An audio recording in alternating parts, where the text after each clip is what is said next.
Yo les postos, les postas, c'est Sacha, bienvenue dans cette nouvelle vidéo. Donc on me dit souvent que je critique le Paris Saint-Germain, mais là je tiens à être positif et à faire une bonne remarque. Ce qui m'a plu en ce début de saison, Navas, Gay et Diallo. Comment les recrues et ces recrues ont fait de Paris une muraille défensivement. Donc face à Galatasaray, Paris a bouclé son 8e match sans concéder de but cette saison. Une récurrence qui met en lumière l'apport de 3 de ses recrues, c'est-à-dire Navas, Idrissa Gueye et Diallo. Donc le PSG a bouclé mardi à Galatasaray son 2e match de Ligue des Champions sans encaisser de but, une excellente habitude pour la formation de Thomas Tuchel, qui a aussi terminé 6 de ses 8 matchs de Ligue 1 en gardant sa cage inviolée. Au total, Paris a encaissé 5 buts lors des 11 rencontres officielles depuis le début de saison. Après le même nombre de matchs l'an dernier, Paris en avait déjà concédé 10. Donc cet hermétisme sans laquelle aucune grande équipe et épopée européenne n'est envisageable, s'explique à la fois par un travail précieux des attaquants de couloir, comme Pablo Sarabia et Ángel Di María, mais aussi par l'expérience d'un bloc défensif qui se connaît très bien maintenant, autour du capitaine Thiago Silva qui livre à 35 ans un de ses meilleurs débuts de saison. Bernat aligne les performances hors normes, avec la régularité d'un métronome, quand Meunier revient peu à peu à son niveau. Mais le petit supplément d'âme vient certainement aussi d'un trio de nouveaux venus. 3 recrues estivales qui insufflent un vent nouveau sur l'organisation défensive parisienne. Donc on va revoir un petit peu en détail ces 3 recrues-là. Donc Thiago Silva pour l'instant est impressionnant, mais il faudra voir quand les grandes échéances vont arriver. Meunier qui progresse mais peut faire beaucoup mieux. Il a encore été dans le 11 type de l'UEFA mais peut faire beaucoup mieux. On va parler de Navas, taillé pour aider Paris. Donc avec Idrissa Gueye, Keylor Navas est sans doute la recrue la plus importante du PSG sur le plan défensif. En 7 titularisations, le gardien costaricain de 32 ans n'a concédé que 2 buts. Face à Reims le 25 septembre, 5 clean sheets. Ça veut dire match sans but au compteur. C'est une statistique qui parle dans la confrérie des portiers. Certains diront de lui qu'il n'a pas eu beaucoup de travail, bien aidé par le collectif parisien. D'autres diront plutôt que l'homme aux 3 Ligues des Champions avec le Real répond au bon moment, comme c'était le cas mardi soir en Turquie sur l'unique tir cadré de la rencontre, signé Seri sur un coup franc direct. Donc il jouit d'une grosse réputation, et il est en train de la confirmer. Donc il y a un proche du vestiaire parisien qui l'a indiqué aussi. Il n'a pas encore réalisé une prestation spectaculaire, mais il est clair qu'il apporte de la sérénité, contrairement à son homologue Areola. Donc comme tout le groupe de Tuchel, Navas sera jugé au printemps prochain. Une chose est sûre, à Madrid, beaucoup, dont Zinedine Zidane en tête, pleurent ce gardien adepte de la pura vida, j'ai envie de dire, le credo Made in Costa Rica, qui démontre sa joie de vivre, et avec lui, c'est tout Paris qui sourit. Ainsi que Diallo, qui relance un petit peu la concurrence dans l'axe.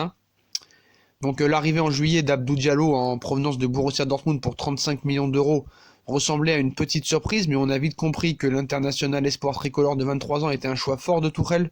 Le technicien parisien privé en début de saison de Prenel Kimpembe, puis rapidement de Thilo Kehrer, sa femme, aponévrose plantaire, a fait du dernier arrivé un de ses hommes de base.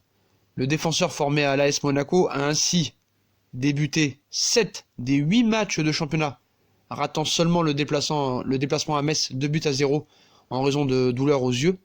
Donc le paradoxe est que pour les 2 rencontres européennes face au Real Madrid 3-0 et à Galatasaray 1-0, c'est bien Presnel Kimpembe qui était aligné. Donc revenu tardivement après avoir été opéré d'une pubalgie fin mai, le champion du monde plein d'autorité et d'impact physique, lui s'était un peu perdu la saison dernière, entre blessures et méformes. Mais voilà, avec Verratti, Gueye, le signe que cette concurrence nouvelle peut tirer toute la défense centrale et le milieu vers le haut, alors que Marquinhos semble voué à évoluer dans l'entrejeu lors de la plupart des chocs continentaux, une émulation dont personne ne se plaindra à Paris. Puis Gueye, la clé de voûte du milieu. Voilà, c'est bien simple. Lors des 7 dernières rencontres disputées par Idrissa Gueye, Paris a gagné sans encaisser de but. Lors des 2 seules défaites du PSG à Rennes 2-1 et face à Reims 2-0, l'international sénégalais était absent.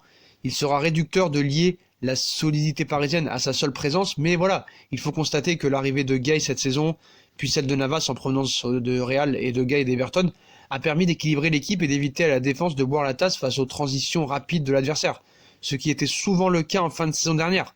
Sa capacité à aller chasser les hauts milieux adverses et à fermer les espaces dans sa moitié de terrain soulage Marco Verratti et Marquinhos quand Paris joue à 3. Son activité incessante permet au PSG de récupérer des ballons précieux, voire d'étouffer les velléités de sortie de balle comme à Lyon, sans compter que sa qualité de passe face au Real Madrid, il est passeur décisif sur le second but d'Angel Di Maria, oblige les adversaires à défendre, bas sur lui. Et avec Gay, ça paye. Voilà, et qui n'ait pas été dans le 11 de la FIFA lors du match contre le Real est une honte. Donc voilà les potos, hein, voilà pour cette revue un petit peu de ces 3 recrues phares du Paris Saint-Germain qui permettent vraiment d'avoir une muraille en défense. Voilà, je tenais à le souligner parce que pour moi, Navas, Gay et Diallo, c'est très très costaud pour l'instant. Et ils ont fait de Paris un peu une muraille. Bon, c'est vrai qu'après, les adversaires n'ont pas été exceptionnels. Comme j'ai dit, hein, la vérité d'aujourd'hui n'est pas celle de demain. C'est à la fin du bail qu'on paye les musiciens. Donc voilà, les grosses échéances vont arriver d'ici le mois de mars et surtout de février. Donc voilà. En tout cas, Navas, Gay et Diallo apportent déjà beaucoup au Paris Saint-Germain. Cet hermétisme sans lequel aucune grande équipe et épopée européenne est envisageable. Donc on espère que ça va continuer tout autour de cette saison et que vraiment ça va faire passer un cap au PSG. C'est pour ça qu'il ne faut pas trop s'emballer, trop s'enflammer. Il faut être pragmatique et lucide et objectif. Mais je pense que voilà, avec une bonne gestion, c'est là que j'ai peur après avec Tourelle. C'est que je pense qu'avec ces 3 recrues-là, s'il n'y a pas de blessés et que si tout le monde revient, je pense que Paris peut-être prétendre à quelque chose dans cette Ligue des Champions.